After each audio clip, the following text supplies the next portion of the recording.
In 445 BC, Athens and Sparta signed a 30-year peace treaty which concluded the first phase of the Peloponnesian War. This was a significant move for both city-states considering the tumultuous relationships they had experienced since 478.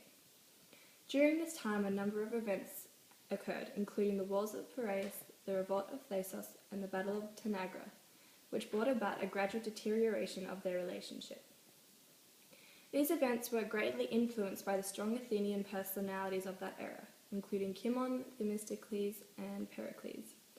Pausanias, the Spartan king, also had a significant influence on events, as his previous treatment of allies resulted in the leadership of the Delian League going to Athens. The internal politics within both Athens and Sparta were instrumental in the changes in Sparta's attitude to Athens. Spartans lived a relatively simple life and remained isolated and independent. They had a relatively stable form of government, which was assisted by a strong military focus. There was very little development in relation to their social and political traditions. In comparison, Athens strived to develop their intellectual and artistic capabilities. Politics was a big part of their culture and developed over time into a radical democracy. As events unfolded, Sparta became more concerned with Athens developing its empire and imposing its democratic lifestyle on them. Sparta and Athens had been allies during the Persian Wars.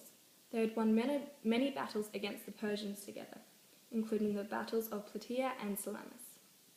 Sparta had always been the leader of the Greek hegemony, due to their strong army.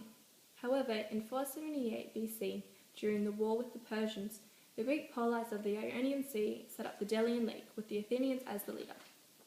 Here is a map of the Delian League members, which are highlighted in yellow. Sparta was initially considered for the position. However, this did not eventuate due to their lack of naval power and the previously experienced arrogance and harsh behaviour of Pausanias, the Spartan king, towards his allies. This caused some dissension in Sparta, as the younger generation was very upset with this decision. The older generation managed to calm them down, however there was still tension towards Athens because of this decision. Thucydides writes that the official aim of the league was to compensate themselves for their losses by ravaging the territory of the king of Persia.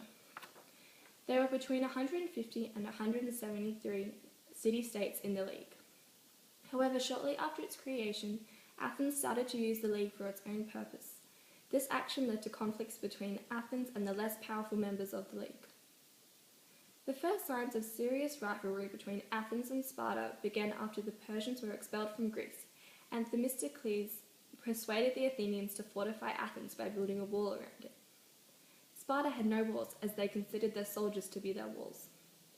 Athens claimed they wanted to become primarily a naval power, and having a wall around their city would enable them to do this by taking the pressure off their army. This made Sparta and her allies nervous, as they believed it increased substantially the Athenian sea power. Rather than declaring this to Athens, Sparta unsuccessfully tried to convince the Athenians that the Persians could use the fortified city as a stronghold if they were to invade again. In a plot to convince the Spartans that Athens was not in fact building walls, Themistocles invited Sparta to send envoys to see for themselves. However, when they arrived, the Spartan envoys were held captive until the walls were high enough. When news reached Sparta of the trickery, they said that they were not trying to stop Athens, but merely just offering advice.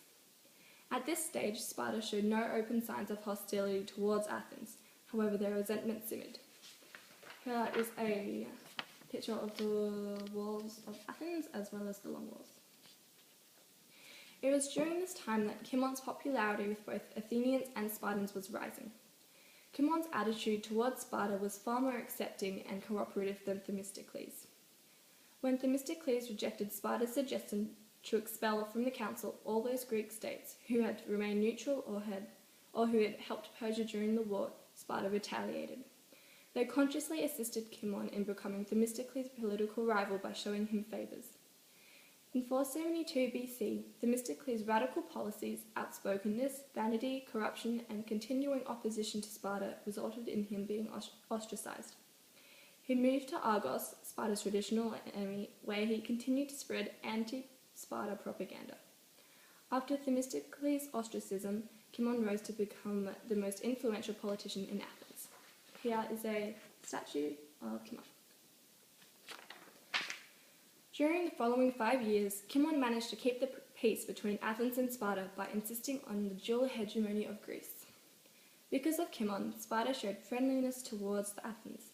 Sparta gave him honours and favours, and he was often described as more Peloponnesian than Athenian.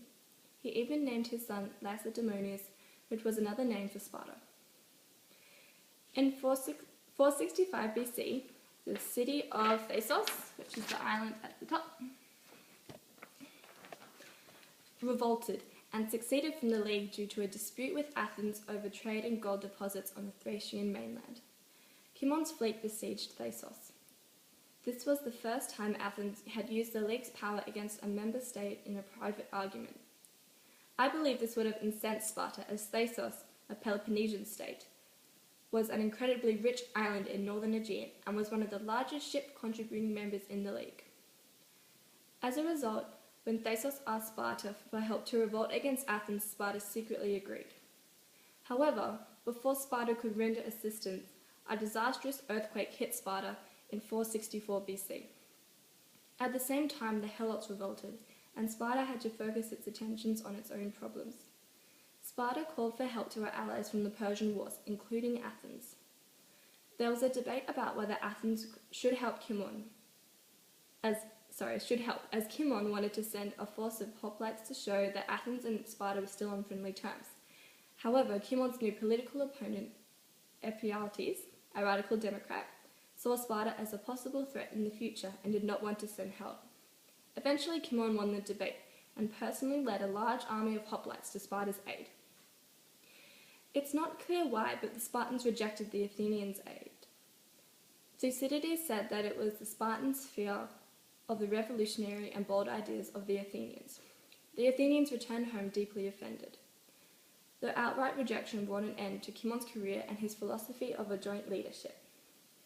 In 461 BC, Cimon was ostracized, and the radical Democrats gained power and implemented a range of policies which aimed at asserting power. Athens cut its alliance with Sparta and made new ones of Sparta's traditional enemies, Argos and Thessaly. And Argos is just there on the map. As part of Athens' aggressive imperial policy, of which Pericles was instrumental, Athens became much more assertive towards its previous allies, which caused Sparta to become openly hostile. Much to the detriment of Sparta, Athens continued to build up her land empire in central Greece and demanded increased financial support from the League members, which used to develop her imperial power.